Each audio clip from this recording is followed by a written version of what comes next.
Hello. Happy Friday. Got my heart shirt on.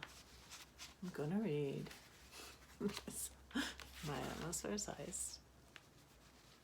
You guys, this was published by Oswald Chambers' widow after he passed away. He passed away in 1917. So, like, some of this is, it's hard to understand. It's really deep. I read one that I didn't like totally wholeheartedly agree with the other day about being just exhausted for God, and I thought it was a bit, but most of them I agree with if I understand. And like, I almost read two yesterday when I realized that yesterday's was on the initiative against depression, and it was talking about Elijah. A lot of pastors talk about Elijah when they talk about depression because he was under the juniper tree and depressed and was like, nobody else follows God, and he wanted to die, and God said, arise and eat.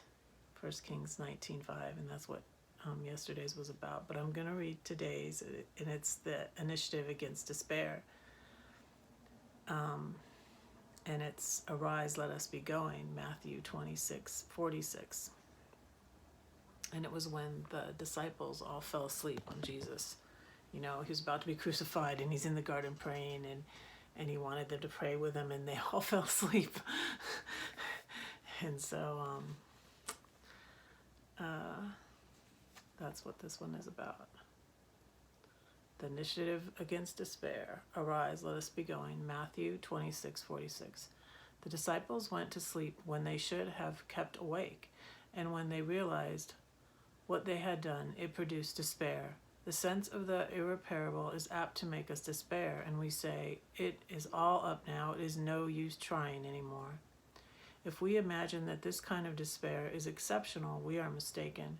It is a very ordinary human experience. Whenever we realize that we have not done that which we had a magnificent opportunity of doing, then we are apt to sink into despair. And Jesus comes and says, sleep on now, that opportunity is lost forever. You cannot alter it, but arise and go to the next thing. Let the past sleep, but let it sleep on the bosom of Christ and go out into the irresistible future with him. I love that. I underlined it. There are experiences like this in each of our lives. We are in despair, the despair that comes from actualities, and we cannot lift ourselves out of it. The disciples in this instance had done a downright unforgivable thing. They had gone to sleep instead of watching with Jesus.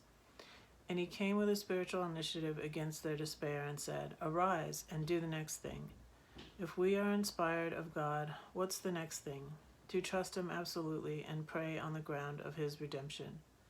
Never let the sense of failure corrupt your new action.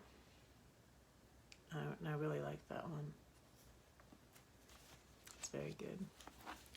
My atmosphere's highest that my mom gave my husband and I in 1990. They have an updated version too.